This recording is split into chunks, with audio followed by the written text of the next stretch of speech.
وَإِذَا قُرِئَ الْقُرْآنُ فَاسْتَمِعُوا لَهُ وَأَنصِتُوا لَعَلَّكُمْ تُرْحَمُونَ۔ الحمدللہ والصلاة والسلام علی رسول اللہ، اعوذ باللہ من الشیطان الرجیم، بسم اللہ الرحمن الرحیم۔ آج کی کلاس میں ہم سورہ یونس، سورہ ہود کے مضامین کا خلاصہ دیکھیں گے انشاءاللہ۔ دوبارہ میں اپنی بات دہراؤں گی کہ ضرور پکی صورتوں کا مطالعہ لفظاً کیجیے گا۔ دلوں کا زنگ اتارنے والی آیات ہیں، اعمال کے لیے ابھارنے والے الفاظ ہیں۔ اللہ تعالی ہم سب کے دلوں کو بھی بیدار کرے اور ہم سب کے اخلاق اور اعمال کو سنوار دے۔ زمانہ نزول سورہ یونس کا یہ مکی دور کے آخری حصے میں نازل ہوئی، جب مشرکین مکہ کی مخالفت بہت شدید ہو چکی تھی۔ 109 اس کی آیات ہیں۔ آیت نمبر 1 اور 2 میں اللہ تعالیٰ نے سب سے پہلے یہ بتایا کہ قرآن کتاب حکیم ہے، اور یہ قریش ہی کے ایک شخص حضرت محمد صلی اللہ علیہ وسلم پر نازل کیا گیا تاکہ ایمان لانے والوں کے لیے خوشخبری ہو اور کافروں کے لیے تنبیہ ہو۔ اور اس کے بعد کافروں کے اس الزام کا ذکر کیا گیا کہ انہوں نے آپ صلی اللہ علیہ وسلم کو ساحر یعنی جادوگر قرار دیا۔ آیت نمبر 3 سے لے کر آیت نمبر 20 ہے، اس میں اللہ تعالیٰ کی خالقیت اور ربوبیت کے دلائل دیے گئے کہ وہ اختیار رکھنے والا ہے، اس کی اجازت کے بغیر کوئی شفاعت نہیں کر سکتا، اس لیے اسی کو رب مان کر اسی کی عبادت کرنی چاہیے۔ وہی قیامت برپا کرے گا تاکہ عدل کے مطابق جزا اور سزا دی جا سکے۔ وہی سورج اور چاند کا خالق ہے، اور اس نے ایک خاص مقصد کے لیے یہ دنیا تخلیق کی ہے، اس لیے اسی کا تقوی اختیار کرنا چاہیے۔ آیت نمبر 7، 8 اور 9 یہ بہت ہی ہمارے عمل کو جگانے والی آیات ہیں، ان کو ہم پڑھ بھی لیتے ہیں اور اپنے لیے اصول بھی نکالتے ہیں۔ اللہ تعالیٰ آیت نمبر 7 اور 8 اور 9 میں ارشاد فرماتے ہیں، حقیقت یہ ہے کہ جو لوگ ہم سے ملنے کی توقع نہیں رکھتے اور دنیا کی زندگی ہی پر راضی اور مطمئن ہو گئے ہیں، اور جو لوگ ہماری نشانیوں سے غافل ہیں، ان کا آخری ٹھکانہ جہنم ہوگا، ان برائیوں کی پاداش میں جن کا اکتساب وہ کرتے رہے ہیں۔ پھر فرمایا کہ اور یہ بھی حقیقت ہے کہ جو لوگ ایمان لائے اور نیک اعمال کرتے رہے، ان کا رب ان کے ایمان کی وجہ سے انہیں سیدھی راہ چلائے گا، نعمت بھری جنتوں میں ان کے نیچے نہریں بہیں گی۔ اب آپ دیکھیے کہ اللہ تعالیٰ ناکام لوگوں کی نشانیاں کیا بتاتے ہیں کہ اللہ سے ملاقات کو بھولے ہوئے ہیں، دنیا کی زندگی میں مگن ہیں، اور دنیا کا نفع اور فائدہ ہی ان کا اصل مقصد ہے، اور اللہ کی دن رات کی نشانیوں پر جب غور نہیں کرتے تو وہ ناکام ہے۔ اور جنتی لوگوں کی اللہ تعالیٰ کیا صفات بتاتے ہیں کہ ایمان بھی لاتے ہیں، نیک عمل بھی کرتے ہیں، اور ایمان کی بدولت اللہ ان کو صراط مستقیم پر چلاتا ہے۔ اب یہاں ایمان کی تعریف دوبارہ دیکھ لیجئے گا کہ ایمان محض اقرار کرنا نہیں، بلکہ وہ ایمان ہے جس کی طاقت سے انسان کا اخلاق اور عمل بدل جائے۔ اس کے بعد اللہ تعالیٰ یہ بات ارشاد فرماتے ہیں کہ خالص دنیا دار لوگ جو آخرت کے منکر ہیں، وہ محمد صلی اللہ علیہ وسلم اور قرآن کی اس دعوت کو مسترد کر دیتے ہیں، یہ غافل ہیں، سرکش ہیں، اور ان مصرفین کے لیے دنیا کی زندگی بڑی خوشنما ہے۔ اور اللہ تعالیٰ فرماتے ہیں کہ ان کو پہلے کی اقوام کی ہلاکت سے سبق لینا چاہیے۔ پھر اللہ تعالیٰ یہ بات بھی ارشاد فرماتے ہیں کہ جب انسان پر سخت وقت آتا ہے تو وہ اللہ کو یاد کرتا ہے، لیکن جب مصیبت ٹل جاتی ہے تو اللہ کو بھلا دیتا ہے۔ منکرین آخرت کا رسول صلی اللہ علیہ وسلم سے یہ مطالبہ بھی بیان کیا گیا کہ خالص توحید کی دعوت دینے والے قرآن کو یا تو بدل دیجئے یا اس قرآن میں ترمیم کر لیجئے، اور اس مطالبے کا جواب یہ دیا گیا کہ قرآن کو بدلنے کا اختیار نبی کریم صلی اللہ علیہ وسلم کو نہیں ہے، اور اللہ پر جھوٹ نہیں باندھا جا سکتا۔ مشرکین کے عقیدہ شفاعت کی نفی کی گئی، اور معجزات کے مطالبے پر ان سے کہا گیا کہ قرآن کے معجزے پر غور کریں۔ آیت نمبر 21 سے لے کر 46 کو دیکھیے، اس میں اللہ تعالیٰ انسان کی ناشکری کا دوبارہ تذکرہ کرتے ہیں کہ جب مصیبت ٹل جاتی ہے تو اللہ کو بھول جاتے ہیں۔ سمندر میں جب انسان کشتیوں میں سفر کرتا ہے تو مثال دی گئی کہ طوفان کے وقت میں وہ دین کو خالص کر کے صرف اللہ کو پکارتے ہیں۔ اس میں سمجھنے کی بات یہ ہے کہ توحید کے برحق ہونے کی نشانی ہر انسان کے اپنے نفس میں موجود ہے۔ جب تک حالات سازگار رہتے ہیں، انسان خدا کو بھولا اور دنیا کی زندگی پر پھولا رہتا ہے، مگر جہاں اسباب ساتھ چھوڑتے ہیں وہاں انسان کو خدا یاد آ جاتا ہے۔ فرمایا کہ یہ اللہ کی زمین پر بغاوت کا رویہ اختیار کرتے ہیں، مگر یہ بغاوت ان کے اپنے ہی لیے نقصان دہ ہیں۔ اور اللہ تعالیٰ یہ بات ارشاد فرماتے ہیں آیت نمبر 24 میں کہ دنیا کی زندگی کی مثال ایسی ہی ہے جیسے ہری بھری کھیتی لہلہا رہی ہو اور مالک اس کو دیکھ کر خوش ہو رہے ہوں اور اچانک وہ کھیتی غارت ہو جائے۔ اللہ تعالیٰ انسانوں کو یہ دعوت دیتے ہیں کہ وہ دارالسلام یعنی جنت یعنی سلامتی کے گھر کی طرف آئیں، اور لوگوں کو یہ سوچنا چاہیے کہ وہ اصحاب الجنہ میں شامل ہونا چاہتے ہیں یا اصحاب النار۔ پھر قیامت کا احوال بتایا گیا، توحید کے مزید دلائل دیے گئے، اور اللہ کے علاوہ جو لوگوں نے شریک بنا رکھے ہیں ان کے درمیان موازنہ کر کے بتایا گیا کہ کیا کوئی شریک کوئی اور چیز پیدا کر سکتا ہے۔ پھر یہ بھی بتایا گیا کہ قرآن کسی مخلوق کی گھڑی ہوئی کتاب نہیں ہے بلکہ اللہ کا کلام ہے، اور مشرکین کو چیلنج کیا گیا کہ اس طرح کی ایک صورت ہی لا کر دکھائیں، اور نبی کریم صلی اللہ علیہ وسلم کو تسلی دی گئی کہ آپ بہترین طریقے سے کام کر رہے ہیں، مگر یہ لوگ ہی اندھے اور بہرے بنے ہوئے ہیں۔ اور منکرین آخرت کو ڈرایا گیا کہ ایک نہ ایک دن انہیں اللہ کے حضور پیش ہونا ہے۔ آگے چلیے آیت نمبر 47 سے لے کر آیت نمبر 58 تک میں یہ بتایا گیا کہ جب کوئی رسول آ جاتا ہے تو اس کے بعد قوموں کا فیصلہ کر دیا جاتا ہے۔ اس پر مشرکین یہ سوال کیا کرتے تھے کہ وہ وقت کب آئے گا جب اللہ کا فیصلہ ہوگا، تو اللہ تعالیٰ نے خود رسول صلی اللہ علیہ وسلم کی زبان سے کہلوایا کہ وہ نفع اور نقصان دینے کا اختیار نہیں رکھتے۔ ہر امت کے لیے ایک وقت مقرر ہے اور کسی کمی بیشی کے بغیر مجرمین کو وقت مقرر پر ہلاک کر دیا جاتا ہے، لیکن یہ سب کچھ صرف اور صرف اللہ کے اختیار میں ہے۔ قیامت کے متعلق بتایا گیا کہ اس دن لوگ زمین کی ساری دولت فدیے میں دے کر چھوٹنا چاہیں گے، لیکن وہاں عدل و انصاف کے ساتھ بغیر ظلم کے فیصلے کیے جائیں گے۔ اور ساری دنیا کے انسانوں کو خطاب کر کے اللہ تعالیٰ نے یہ بات ارشاد فرمائی کہ تمہارے رب کی طرف تمہارے پاس نصیحت یعنی یہ قرآن آ گیا ہے جو سینوں کے لیے شفا ہے، مومنین کے لیے ہدایت اور رحمت ہے، اور مسلمانوں کو اس نعمت پر خوشیاں منانی چاہیے۔ یہ بہت ہی خوبصورت آیات ہیں اور یہ قرآن کی قدر و قیمت ہمارے سامنے لے کر آتی ہیں کہ اس سے بڑی کوئی اور نعمت ہمارے پاس نہیں ہے۔ آیت نمبر 59 سے لے کر آیت نمبر 70 تک میں مشرکین کو ان کے خود ساختہ حلال اور حرام بنا لینے پر ٹوکا گیا کہ یہ اللہ پر جھوٹ ہے اور اللہ پر افطرا ہے، اور نبی کریم صلی اللہ علیہ وسلم کو تسلی دی گئی کہ وہ کافروں کی باتوں پر افسردہ نہ ہو۔ مشرکین محض گمان کی بنیاد پر ایک عقیدہ بنائے ہوئے ہیں، اور اللہ تعالیٰ کے پاس عظیم اور لازوال اختیارات ہیں، اسے کسی اولاد کی ضرورت نہیں، اور اللہ پر جھوٹ باندھنے والے کبھی کامیاب نہیں ہوں گے۔ آیت نمبر 71 سے لے کر 93 تک میں حضرت نوح علیہ السلام کا تذکرہ آتا ہے کہ حضرت نوح علیہ السلام کی دعوت اور دین کی تبلیغ ان کی قوم کے کافروں کو بہت ناگوار تھی، انہیں جھٹلایا ان لوگوں نے، اور اللہ تعالیٰ نے ان جھٹلانے والوں کو غرق کر کے ایمان والوں کو یا کشتی والوں کو بچا لیا اور انہی کو جانشین بنایا۔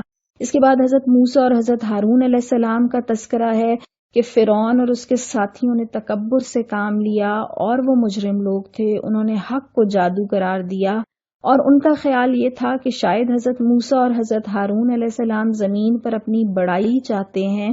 فرعون نے دہشت کی بنیاد پر اپنی حکومت قائم کر رکھی تھی، چنانچہ خوف کے مارے سوائے چند نوجوانوں کے کوئی اس پر ایمان نہ لایا۔ ایمان لانے والوں میں اللہ تعالیٰ نے نوجوانوں کا تذکرہ خاص طور پر کیا۔ ہم تاریخ پڑھتے ہیں تو یہ دیکھتے ہیں کہ نبی کریم صلی اللہ علیہ وسلم پر بھی ابتدائی دور میں ایمان لانے والوں کی اکثریت نوجوان تھی۔ ہمیں بھی اپنی نسل نو پر محنت کرنی ہے اور ان کو دین کے ساتھ جوڑنا ہے، اس لیے کہ دین کو جس جرت کی ضرورت ہے وہ نوجوان نسل ہی لا سکتی ہے۔ پھر اللہ تعالیٰ فرماتے ہیں کہ فرعون اور اس کے ساتھی مفسد بھی تھے اور مجرم بھی، اور اللہ تعالیٰ نے حضرت موسیٰ علیہ السلام اور حضرت ہارون علیہ السلام کو یہ حکم دیا کہ مصر میں نماز باجماعت کا نظام قائم کریں۔ جب حضرت موسیٰ کی دعوت کو فرعون اور اس کے ساتھیوں نے مسترد کیا تو حضرت موسیٰ نے ان کے لیے بد دعا کی، اللہ تعالیٰ نے وہ قبول فرمائی اور فرعون اور اس کے فوجی لشکروں کو غرق کر دیا۔ جو باغی بھی تھے اور دین کے دشمن بھی تھے۔ ڈوبنے کے وقت فرعون ایمان لایا، لیکن عذاب آنے کے وقت توبہ قبول نہیں کی جاتی۔ اس میں صرف ایک استثناء ہے جو ہمیں قوم یونس کے حوالے سے ملتا ہے، جو آگے جا کر ہم پڑھیں گے۔ پھر اللہ تعالیٰ یہ بھی ارشاد فرماتے ہیں کہ فرعون کی لاش کو اللہ تعالیٰ نے عبرت کے لیے محفوظ کر دیا۔ آیت نمبر 94 سے لے کر آیت نمبر 103 تک میں نبی کریم صلی اللہ علیہ وسلم کو ہدایت دی گئی کہ وہ لوگوں کو ایمان لانے کے لیے مجبور نہیں کر سکتے، اس لیے کہ اللہ نے انسانوں کو خیر اور شر کی آزادی عطا کی ہے، اور مشرکین کو تاریخ کے حوالے سے ڈرایا گیا کہ وہ بھی ہلاک کیے جا سکتے ہیں، اور اہل ایمان کو تسلی دی گئی کہ رسولوں اور رسولوں پر ایمان لانے والوں کو ہلاکت سے بچانا اللہ کی ذمہ داری ہے۔ اور سورت کے آخری حصے آیت نمبر 104 سے لے کے 109 تک میں انسانوں کو ہدایت کی گئی کہ وہ یکسو ہو کر صرف ایک اللہ کی خالص عبادت کریں۔ یہ ہمارے لیے اصول ہیں، اور وہ اللہ جو نفع بھی پہنچاتا ہے اور نقصان بھی، جو موت بھی دیتا ہے، اور ان ہستیوں کو پکارنے اور دعا کرنے سے روکا گیا جو نفع اور نقصان کا اختیار نہیں رکھتی۔ آخر میں دعوت دی گئی کہ اللہ کی طرف سے قرآن لے کر نبی کریم صلی اللہ علیہ وسلم آ گئے ہیں، اب انہیں اس دعوت کو قبول کر لینا چاہیے، ورنہ گمراہی کے ذمہ دار وہ خود ہوں گے۔ اور اب لوگوں کو یہ آزادی حاصل ہے کہ وہ چاہیں تو قبول کریں یا مسترد کریں، لیکن پھر اسی کے مطابق وہ اپنے انجام تک پہنچیں گے۔ نبی کریم صلی اللہ علیہ وسلم کو نازل کردہ وحی کی پیروی کرنے اور اللہ کے فیصلے تک صبر و استقامت کا مظاہرہ کرنے کی تلقین کی گئی، اور اللہ تعالیٰ ہمیں بھی اس قابل بنائے کہ ہم اس قرآن کی ہدایت کی پیروی کر سکیں۔ اب ہم سورہ ہود کا آغاز کریں گے، اور یہ اسی دور میں نازل ہوئی جس میں سورہ یونس نازل ہوئی تھی، لیکن اس صورت میں تنبیہ کا انداز سورہ یونس سے زیادہ سخت ہے۔ حدیث میں آتا ہے کہ حضرت ابو بکر صدیق رضی اللہ تعالیٰ عنہ نے نبی کریم صلی اللہ علیہ وسلم سے عرض کیا کہ میں دیکھتا ہوں کہ آپ بوڑھے ہوتے چلے جا رہے ہیں، اس کی کیا وجہ ہے؟ تو نبی کریم صلی اللہ علیہ وسلم نے فرمایا، مجھ کو سورہ ہود اور اس کی ہم مضمون صورتوں نے بوڑھا کر دیا ہے۔ اس سے اندازہ ہوتا ہے کہ نبی کریم صلی اللہ علیہ وسلم کے لیے وہ زمانہ کیسا سخت ہوگا جب ایک طرف کفار قریش اپنے تمام ہتھیاروں سے اس دعوت حق کو کچل دینے کی کوشش کر رہے تھے، اور دوسری طرف اللہ تعالیٰ کی طرف سے یہ پے در پے تنبیہات نازل ہو رہی تھیں۔ ان حالات میں آپ صلی اللہ علیہ وسلم کو ہر وقت یہ اندیشہ گھلائے دیتا ہوگا کہ کہیں اللہ کی دی ہوئی مہلت ختم نہ ہو جائے اور وہ آخری ساتھ نہ آ جائے جبکہ اللہ تعالیٰ کسی قوم کو عذاب میں پکڑ لینے کا فیصلہ فرما دیتا ہے۔ فی الواقع سورت کو پڑھنے سے ایسا ہی محسوس ہوتا ہے جیسے ایک غافل آبادی ہے جو کسی طوفان کی زد میں آنے والی ہے، اور نبی کریم صلی اللہ علیہ وسلم کی درد مندی اور فکر مندی اس قوم کے لیے بھی آپ محسوس کیجئے۔ سورہ ہود بنیادی طور پر ایک جلالی سورت ہے جس میں باغی اور نافرمان اور گناہگار قوموں پر اللہ کے غضب اور ان کی ہلاکت کا ذکر ہے۔ اس کے مضامین کی طرف آئیے تو آیت نمبر 1 سے لے کر 24 تک یہ تمہید ہے، اور جس میں اللہ تعالیٰ نے توحید کا اور استغفار کا مطالبہ کیا ہے۔ پہلی بات یہ ارشاد فرمائی گئی کہ یہ قرآن حکیم اور خبیر ہستی کی طرف سے ہے، اور اس کے بعد یہ مطالبہ کیا گیا کہ اللہ کی عبادت میں توحید اختیار کرو، اور پھر استغفار کا مطالبہ ہے۔ استغفار اور توبہ سے قوموں کو ایک مقرر وقت تک مزید مہلت مل جاتی ہے اور فضل میں اضافہ ہوتا ہے۔ اس کے بعد یہ بتایا گیا کہ زمین اور آسمان کی تخلیق کا مقصد آزمائش ہے، اور یہ آزمائش کہ کون اچھے عمل کرنے والا ہے۔ پھر صابر اور غیر صابر لوگوں کے فرق کو واضح کیا گیا کہ صابر لوگ دکھ اور سکھ دونوں گھڑیوں میں شکر کا رویہ اختیار کرتے ہیں، اور نبی کریم صلی اللہ علیہ وسلم کو یہ بات کہی گئی کہ مشرکین کی باتوں سے دل برداشتہ ہو کے قرآن کے کچھ حصوں کو بیان کرنے سے روکا نہیں جا سکتا۔ پھر قریش کے اعتراضات نبی کریم صلی اللہ علیہ وسلم پر کہ آپ کے ساتھ کوئی خزانہ یا کوئی فرشتہ کیوں نازل نہ ہوا، اور خود آپ صلی اللہ علیہ وسلم پر جھوٹ گڑھ لینے کا بھی الزام وہ عائد کیا کرتے تھے۔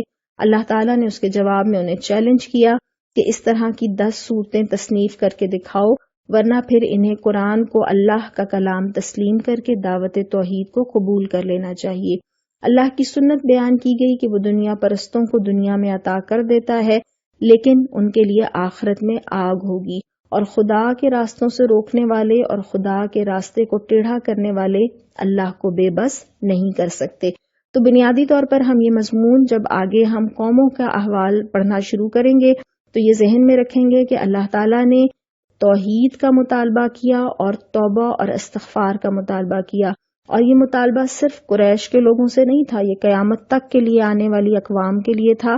اور ہم بھی اگر بحیثیت قوم اور بحیثیت امت اپنے حالات پر نظر ڈالیں تو ہمیں اس پوری صورت کے مطالعے سے یہ سبق ملے گا کہ ہمیں اللہ کی طرف رجوع کرنے کی ضرورت ہے، خالص اس کی بندگی کرنے کی ضرورت ہے، اور اللہ سے کثرت سے توبہ اور استغفار کرنے کی ضرورت ہے۔ آیت نمبر 25 سے لے کر آیت نمبر 49 میں حضرت نوح علیہ السلام کی دعوت اور قوم نوح علیہ السلام کی ہلاکت کا بیان ہے۔ حضرت نوح علیہ السلام نے اپنی قوم کو توحید کی دعوت دی اور ان کی قوم کے مشرک لیڈروں نے اعتراض کیا۔ کیا کیا اعتراض تھے؟ نمبر 1 کہ آپ تو ہماری طرح کے انسان ہیں، ہم آپ کو رسول تسلیم نہیں کر سکتے۔ پھر یہ کہا کہ آپ پر ایمان لانے والے ہمارے قوم کے اراذل، چھوٹے اور غریب لوگ ہیں، اور پھر یہ کہ آپ کو ہم پر کوئی خاص فضیلت عطا نہیں کی، اور انہوں نے اپنے نبی کو جھوٹا بھی قرار دیا۔ آپ دیکھیں کہ یہ ویسے ہی اعتراضات تھے جیسے قریش مکہ نبی کریم صلی اللہ علیہ وسلم پر کیا کرتے تھے۔ آپ حضرت نوح علیہ السلام نے کہا کہ میں لوگوں پر توحید کی دعوت کو زبردستی مسلط نہیں کر سکتا، لیکن غریب مسلمانوں کا ساتھ نہیں چھوڑ سکتا۔ حضرت نوح علیہ السلام نے اپنے بارے میں بھی وضاحت کر دی کہ نہ تو میرے پاس اللہ کے خزانے ہیں، نہ میرے پاس غیب کا علم ہے، اور نہ میرا یہ دعویٰ ہے کہ میں فرشتہ ہوں۔ حضرت نوح علیہ السلام کئی 100 سالوں تک تبلیغ کرتے رہے۔ بالآخر لیڈروں نے کہا کہ عذاب لا کر دکھائیے، اور پھر اللہ تعالیٰ نے حضرت نوح علیہ السلام کو کشتی بنانے کا حکم دیا، اور پھر ہم یہ بھی دیکھتے ہیں کہ ان کی قوم کے لیڈروں نے کشتی کا مذاق اڑایا، اور پھر اللہ کا عذاب آیا اور کافروں کو غرق کر دیا گیا اور کشتی والے مسلمان بچا لیے گئے۔ اسی قصے میں ہمیں یہ پتہ چلتا ہے کہ حضرت نوح علیہ السلام کا ایک بیٹا بھی ایمان لانے والوں میں شامل نہیں تھا، اور وہ بھی طوفان میں غرق ہو گیا۔ تو اللہ تعالیٰ نے مشرکین کو قانون ہلاکت سے عبرت حاصل کرنے کا مشورہ دیا، اور نبی کریم صلی اللہ علیہ وسلم کو مخالفت کے اس ماحول میں صبر و استقامت کی ہدایت دی، اور تسلی دی گئی کہ بہترین عاقبت اور انجام صرف متقین کے لیے ہے۔ آیت نمبر 50 سے لے کر آیت نمبر 60 تک میں حضرت ہود علیہ السلام کی دعوت اور قوم عاد کی ہلاکت کا تذکرہ ہے۔ قوم نوح علیہ السلام کی ہلاکت کے بعد قوم عاد کو جانشین زمین کا بنایا گیا۔ یہ بھی مشرک تھے۔ ان کے رسول حضرت ہود علیہ السلام نے انہیں توحید کی دعوت دی، انہیں شرک سے بچنے اور گناہوں پر توبہ اور استغفار کرنے کا کہا۔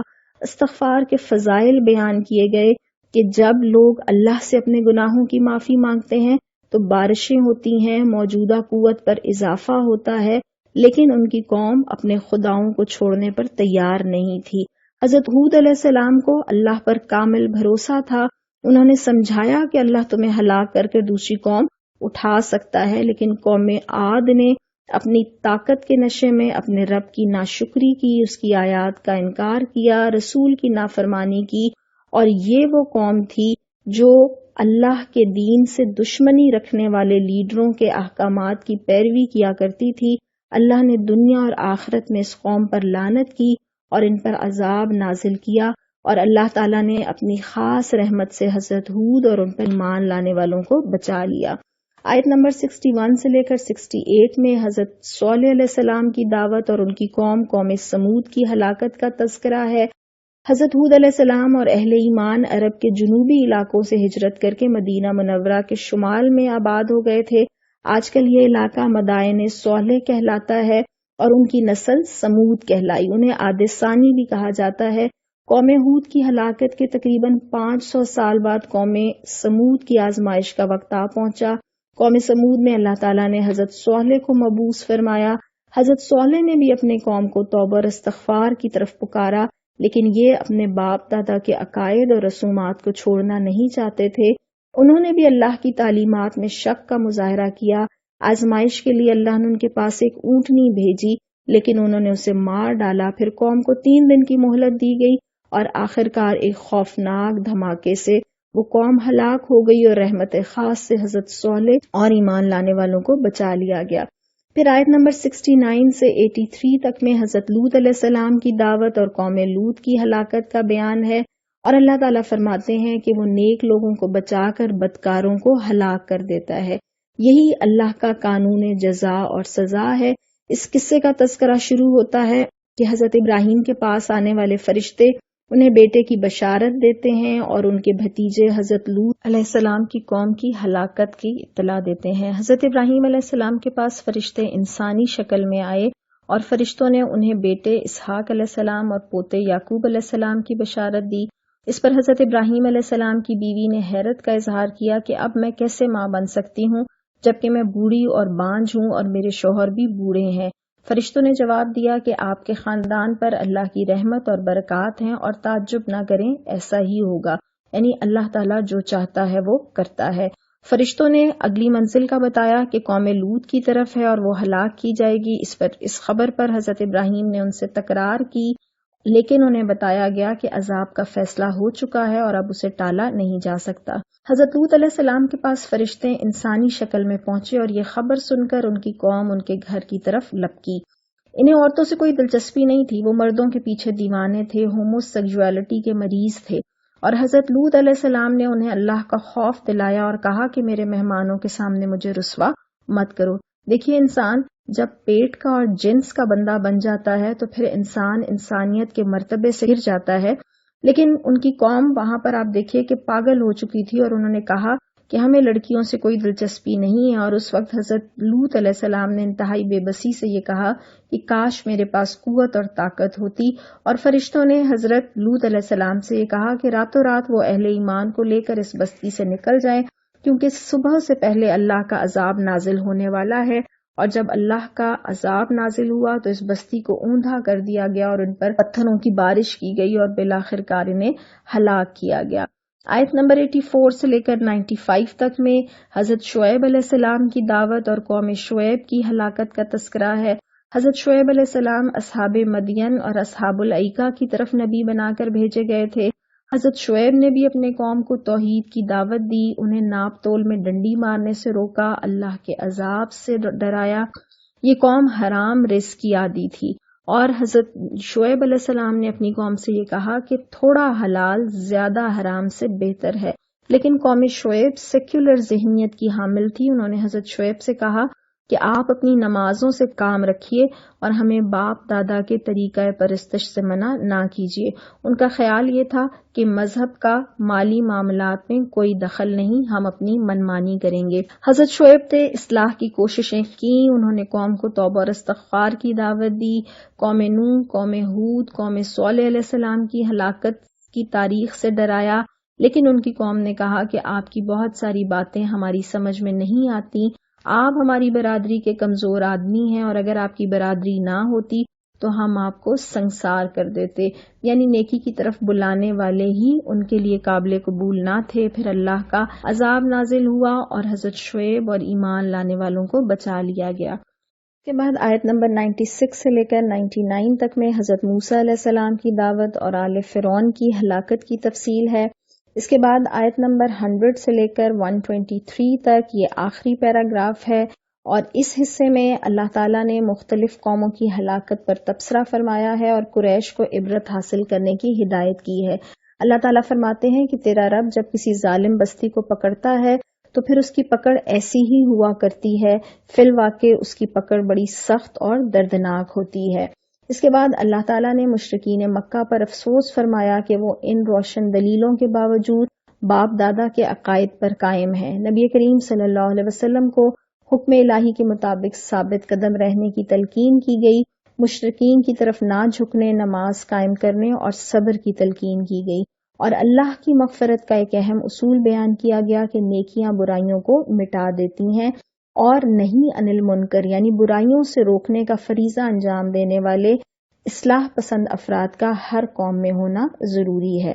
اللہ تعالیٰ قوموں کی ہلاکت کا اصول بیان کرتے ہیں کہ جب تک وہاں پر نیکی کا حکم دینے والے اور برائی سے روکنے والے موجود ہوں تو اللہ اس قوم کو ہلاک نہیں کرتا، اور اللہ تعالیٰ یہ فرماتے ہیں کہ یہ دنیا ایک دارالامتحان ہے، اور اللہ تعالیٰ ظالم جنوں اور انسانوں سے جہنم کو بھر کر رہے گا۔ نبی کریم صلی اللہ علیہ وسلم کو تسلی اور کافروں کو دھمکی دی گئی کہ بہت جلد اللہ تعالیٰ حق اور باطل کا فیصلہ فرما دے گا، اور نبی کریم صلی اللہ علیہ وسلم کو توحید اختیار کرنے اور اللہ پر بھروسہ اور توکل اختیار کرنے کی ہدایت کی گئی۔ ہمارے لیے سبق کیا ہے کہ یہ اپنے وقت کی طاقتور اقوام تھیں لیکن اللہ کے پیغام کو جھٹلانے والے تھیں. اللہ تعالیٰ نے ایمان والوں کو بچا کر بقیہ لوگوں کو ہلاک کر دیا. تو ہم بھی کیا کریں؟ اللہ کی طرف پلٹیں، استغفار کریں اور اپنی بھی اصلاح کریں اور اپنے معاشرے کی بھی اصلاح کریں. وآخر دعوانا ان الحمد للہ.